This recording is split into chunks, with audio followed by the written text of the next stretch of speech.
আমন্ত্রণ জানাচ্ছি প্রিয় দর্শক, মানচিত্র নিয়মিত আয়োজন। দর্শক, ইরান এবং ইসরায়েলের ভেতরে আবার যুদ্ধ শুরু হয়েছে। ইরান এরই মধ্যে কয়েক দফা ক্ষেপণাস্ত্র হামলা চালিয়েছে ইসরায়েলে, এবং ইসরায়েল ইরানের রাজধানী তেহরান, ইস্পাহান, কারাজ এবং তাবরিজ শহরে হামলা চালিয়েছে। এ সমস্ত হামলায় বড় ধরনের ক্ষয়ক্ষতির ঘটনা না ঘটলেও যতদূর জানা গেছে, ইরানের পশ্চিমাঞ্চলীয় কেরমানশাহ প্রদেশের একটি তেল স্থাপনায় আঘাত এনেছে ইসরায়েলি ক্ষেপণাস্ত্র।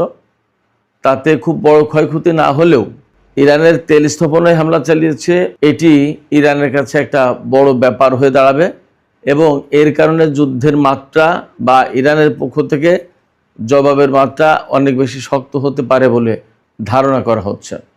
এপাশে ইসরায়েলের অন্তত 3টি বিমান ঘাঁটিতে হামলা চালিয়েছে ইরান।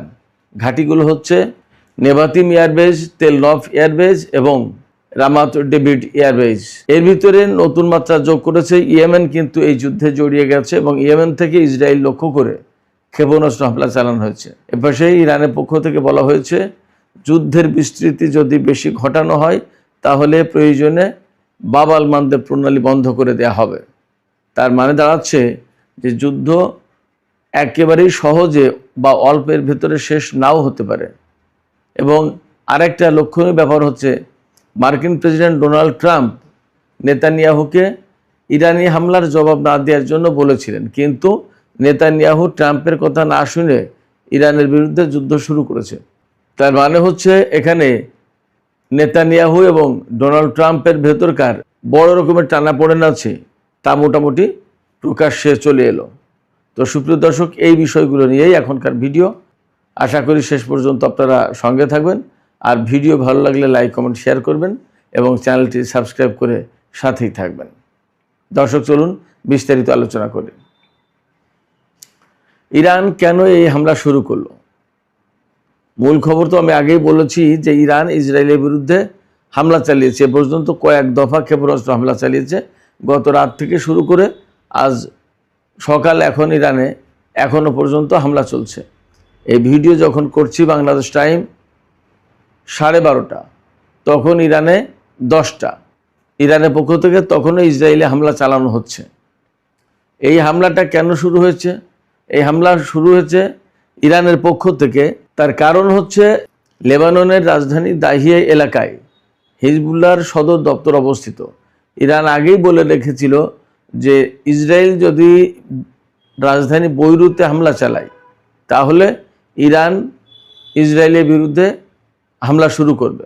বৈরুতে যেহেতু হিজবুল্লাহর সদর দপ্তর অবস্থিত, এবং আরেকটা বিষয় হচ্ছে যে যেহেতু আমেরিকার সাথে ইরানের যুদ্ধবিরতির যে চুক্তি হয়েছিল পাকিস্তানে, সেই চুক্তিতে লেবাননও কিন্তু অন্তর্ভুক্ত, অর্থাৎ লেবাননে ইসরায়েল হামলা চালাতে পারবে না, এটা ছিল চুক্তির শর্ত।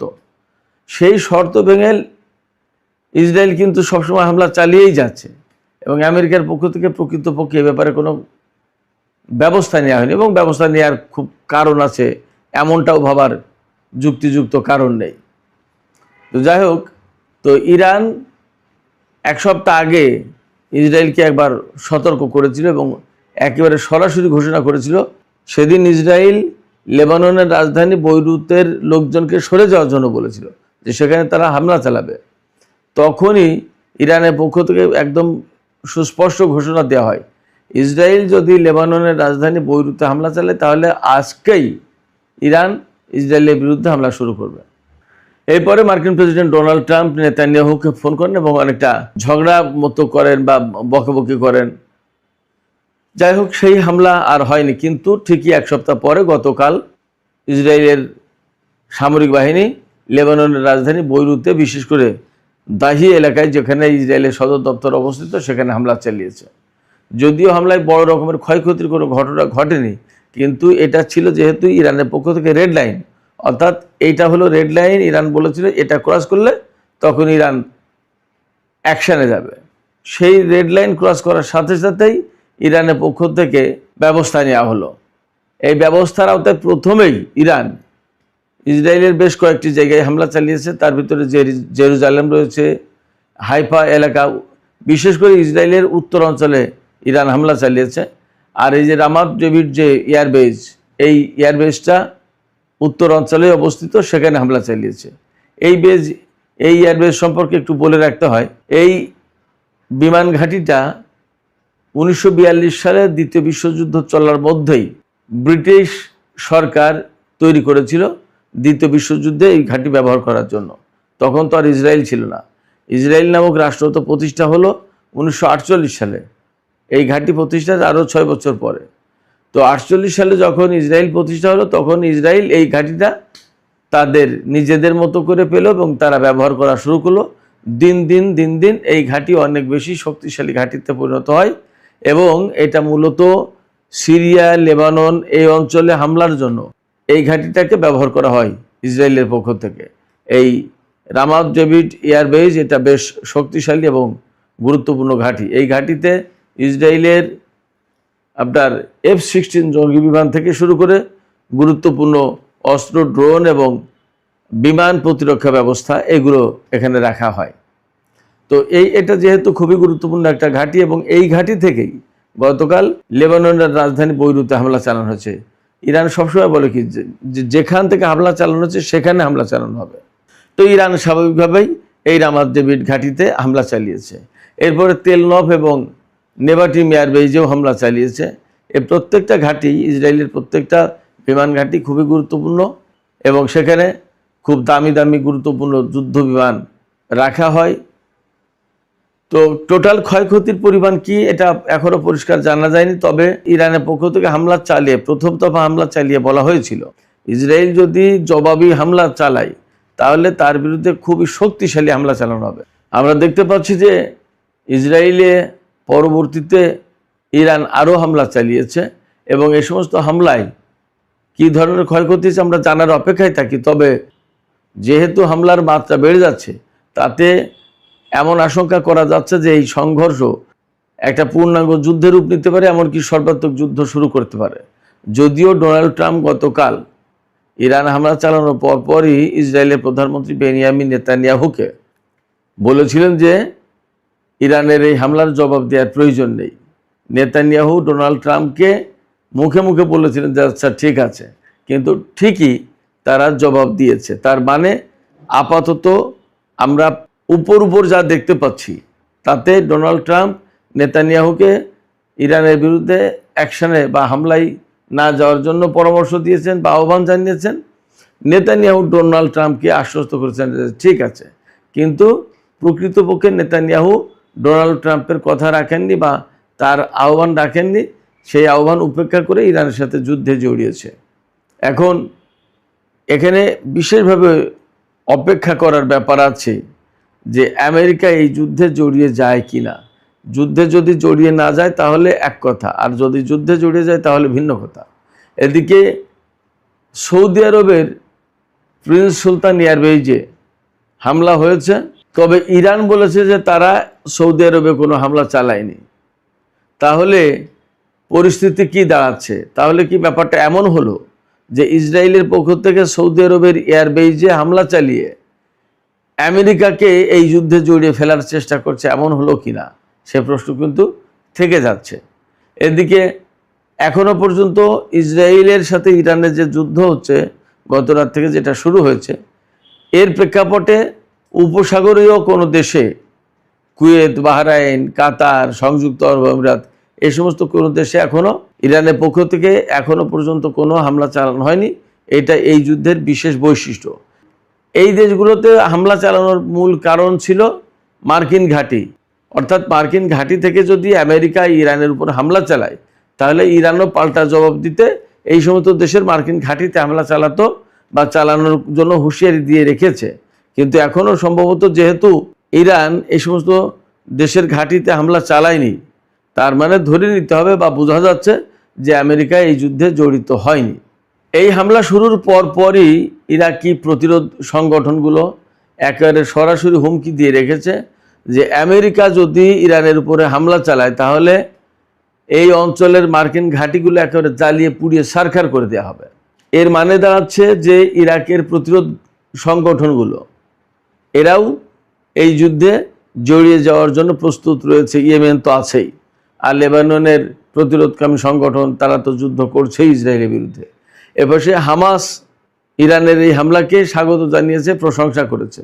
এবং হামাসের মুখপাত্র হাজেম কাসেম তিনি বলেছেন, ইরান যে হামলা চালালো ইসরায়েলের উপরে লেবাননের জন্য, এর ভেতর দিয়ে আরেকবার প্রমাণ হলো যে ইরান প্রকৃতপক্ষে মুসলিম উম্মার দায়িত্ব পালন করছে। এবং মুসলিম উম্মা যেমন একটি দেহের মতো, তার এক জায়গায় ব্যথা হলে আর এক জায়গায় ব্যথা অনুভব করা যায়, তেমনি লেবানন যখন আক্রান্ত হয়েছে তখন ইরান তার পাশে দাঁড়িয়ে ইসরায়েলের বিরুদ্ধে হামলা চালাচ্ছে। এটি প্রকৃত মুসলিম চেতনার পরিচয় বহন করে। এদিকে ইয়েমেনের পক্ষ থেকে বলা হয়েছে যে ইসরায়েল যদি হামলা বন্ধ না করে তাহলে আরও ভয়ঙ্কর জবাব যাবে ইয়েমেনের পক্ষ থেকে। এবং ইয়েমেনের পক্ষ থেকে প্রতিরোধ সংগঠনগুলোকে, মধ্যপ্রাচ্যের যত প্রতিরোধ সংগঠন আছে তাদের প্রতি আহ্বান জানানো হয়েছে এই যুদ্ধের জন্য প্রস্তুতি নিতে। আমরা ধরে নিতে পারি যে এই যুদ্ধ যদি কন্টিনিউ করে তাহলে ইসরায়েলকে সমস্ত ব্যাটেলফিল্ড মোকাবেলা করতে হবে। ইরান, ইয়েমেন, ইরাক, লেবানন, হয়তোবা গাজা থেকেও শুরু হতে পারে। সামগ্রিকভাবে একটা যুদ্ধ হয়ে যেতে পারে। ইরান যে যুদ্ধ শুরু করলো বলা যায় ইসরায়েলের বিরুদ্ধে এবার, অর্থাৎ ইসরায়েল ইরানের উপর হামলা না চালানো সত্ত্বেও ইরান কিন্তু আগে হামলা চালালো ইসরায়েলের উপরে। আগে হামলা চালাতে বলতে বোঝাচ্ছি, আমি আবারও বলি যে ইসরায়েল ইরানের উপর হামলা চালায়নি, কিন্তু লেবাননের প্রশ্নে ইরান হামলা চালিয়েছে। তার মানে এটা প্রথমবারের মতো ইরান তার বৈশিষ্ট্যের বাইরে গিয়ে এই হামলা করলো। ইরান সাধারণত যা করে সেটা হচ্ছে যে কেউ হামলা করে তার জবাব দিতে পাল্টা হামলা করে ইরান। এবার কিন্তু ইরান সরাসরি অ্যাফেক্টেড না, তারপরেও যেহেতু যুদ্ধবিরতির একটা প্রশ্ন ছিল, চুক্তি ছিল, সেই চুক্তি লঙ্ঘনের কারণে ইরান ইসরায়েলের উপর হামলা চালালো। তার মানে ইরানের বৈশিষ্ট্যের থেকে একটু আলাদা কিছু হলো, এটা বলছি যে বিশেষ বৈশিষ্ট্যের অধিকারী এবারের এই যুদ্ধ। যুদ্ধ শুরুর পরপরই ইউরোপীয় ইউনিয়নের পক্ষ থেকে বলা হয়েছে যে আসলে মধ্যপ্রাচ্য আরেকটি যুদ্ধ ধারণ করার বা বহন করার বা আরেকটি যুদ্ধের চাপ সহ্য করার মতো অবস্থায় নেই। এই যুদ্ধ দ্রুতই বন্ধ হওয়া উচিত। এখানে প্রশ্ন আসতে পারে যে ইউরোপীয় ইউনিয়ন এই কথা বলছে কেন? আমরা দেখতেই পাচ্ছি যে ইরান, ইসরায়েল, আমেরিকা যুদ্ধের পর হরমুজ প্রণালী বন্ধ হয়ে গেছে এবং সেখান থেকে কার্যত তেমন একটা তেল সরবরাহ করা সম্ভব হচ্ছে না। আর এই যুদ্ধ যদি শুরু হয় এবং সেটা যদি ভয়ঙ্কর আকার ধারণ করে, হরমুজ প্রণালীর পাশাপাশি যদি বাব আল মানদেব প্রণালী বন্ধ হয়ে যায়, তাহলে বিশ্বে তেলের সংকট আরও বাড়বে, বিশ্ব অর্থনীতি আরও ক্রিটিক্যাল হয়ে পড়বে, ভয়ঙ্কর ক্ষতিগ্রস্ত হবে। এই জায়গা থেকে ইউরোপীয় ইউনিয়ন যুদ্ধ বন্ধের কথা বলছে। এটা যেমন সত্যি, তেমনি এটাও সত্যি যে আমেরিকা যেহেতু সরাসরি এই যুদ্ধ জড়িত নেই, তাহলে আমেরিকাকে জড়িত হওয়ার জন্য এক ধরনের হয়তো অজুহাত প্রয়োজন হবে। তার আগ পর্যন্ত ইসরায়েল একা একা, তো ইসরায়েল একা একা যুদ্ধ করতে গেলে তো বিপদ, ইরানের সামনেই সে টিকবে না। আর সেখানে হিজবুল্লাহ, হামাস, ইয়েমেনের হুতিরা, ইরাকের প্রতিরোধকামী সংগঠন আর ইরান তো থাকলোই। এতগুলোকে মোকাবেলা করা ইসরায়েলের জন্য কঠিন হবে। অতএব এই কঠিন পরিস্থিতি থেকে বাঁচানোর জন্য যুদ্ধ বন্ধের আহ্বান জানাচ্ছেন ইউরোপীয় ইউনিয়নের লোকজন, কর্মকর্তারা। এই যুদ্ধ শুরুর পরপরই দ্রুতই তেলের দাম আবার বেড়ে গেছে। ব্রেন্ট ক্রুড $96-97 বিক্রি হচ্ছে, আমি সর্বশেষ যে খবর জানি সেটা। আর টেক্সাস ক্রুড যেটা, সেটা বিক্রি হচ্ছে $93-94 পার ব্যারেল। তো তার মানে এই তেলের দাম আরও বেশি বেড়ে যাওয়ার একটা আশঙ্কা আছে। এটা যেমন সত্য, তেমনি ইরানের সাথে আমেরিকার যে চুক্তির একটা সম্ভাবনা তৈরি হয়েছিল, সেই সম্ভাবনাটাও আপাতত মনে হয় খানিকটা ধীরগতি হয়ে গেল অথবা স্থগিত হয়ে গেল। ডোনাল্ড ট্রাম্প কিন্তু বলছিলেন, গতকালকেই বলেছেন যে আমেরিকা এবং ইরান এখন একদম চুক্তির খুব কাছাকাছি অবস্থায় রয়েছে। যদিও তিনি এই ধরনের কথা এর আগে বহুবার বলেছেন, কিন্তু তারপরেও আমরা দেখতে পাচ্ছিলাম যে পাকিস্তানের পক্ষ থেকে বিশেষ একটা উদ্যোগ দেওয়া হয়েছিল চুক্তির বিষয়ে দুই পক্ষকে এক জায়গায় বসানোর জন্য। সেই জায়গা থেকে বলা যায় যে আসলেই একটা কূটনৈতিক তৎপরতা একটা পজিটিভ জায়গায় ছিল বা পজিটিভ অবস্থায় ছিল। নেতানিয়াহু সেই চুক্তির সম্ভাবনা সম্ভবত নষ্ট করে দিলেন। নেতানিয়াহুকে বলছি এই কারণে যে ইরান তো আগেই বলে রেখেছে যে লেবাননের রাজধানী বৈরুতে হামলা চালানো যাবে না, এটা রেড লাইন ইরানের জন্য। সেই রেড লাইন ক্রস করে হামলা চালিয়েছে, তখন আলটিমেটলি ইরানকে হামলা চালাতে হয়েছে। লেবাননে যদি হামলা না চালাতো নেতানিয়াহু বা ইসরায়েল, তাহলে কিন্তু ইরানকে এই যুদ্ধে জড়িত হতো না। সেই কারণেই বলছি যে এই যুদ্ধ মূলত ইসরায়েলের কারণেই শুরু হলো, এবং ইরান ও আমেরিকার মধ্যে যে চুক্তির সম্ভাবনা তৈরি হয়েছিল সেই সম্ভাবনা আপাতত আটকে গেল। তো সুপ্রিয় দর্শক, এখনকার আলোচনা এখানেই শেষ করতে চাই। যুদ্ধ যদি আরও চলে, এর সামগ্রিক পরিস্থিতি ইনশাল্লাহ আপনাদেরকে আপডেট জানাবো। আর বিশেষ পরিস্থিতি তৈরি হলে হয়তো সন্ধ্যার দিকে লাইভও করতে পারি, দেখা যাক কী পরিস্থিতি দাঁড়ায়। তো যাই হোক, এখনকার ভিডিও শেষ করছি। ভিডিও শেষ করার আগে আপনাদের কাছে জানতে চাই আপনাদের মতামত। আপনারা তো সবাই কম বেশি সচেতন এবং দেখছেন এটা, তাতে কি মনে হচ্ছে এই যুদ্ধ কি আরও বড় পরিসরে ছড়িয়ে পড়তে পারে বলে মনে হচ্ছে? অর্থাৎ এই যুদ্ধ একেবারে চূড়ান্ত এক যুদ্ধের দিকে নিয়ে যেতে পারে পরিস্থিতিকে? আপনাদের কি মনে হয়? আপনাদের মতামত কমেন্টে জানাতে পারেন। আর ভিডিও ভালো লাগলে লাইক, কমেন্ট, শেয়ার করবেন এবং চ্যানেলটি সাবস্ক্রাইব করে সাথেই থাকবেন। দর্শক, আপনাদের সবাইকে অনেক অনেক ধন্যবাদ। আল্লাহ হাফেজ।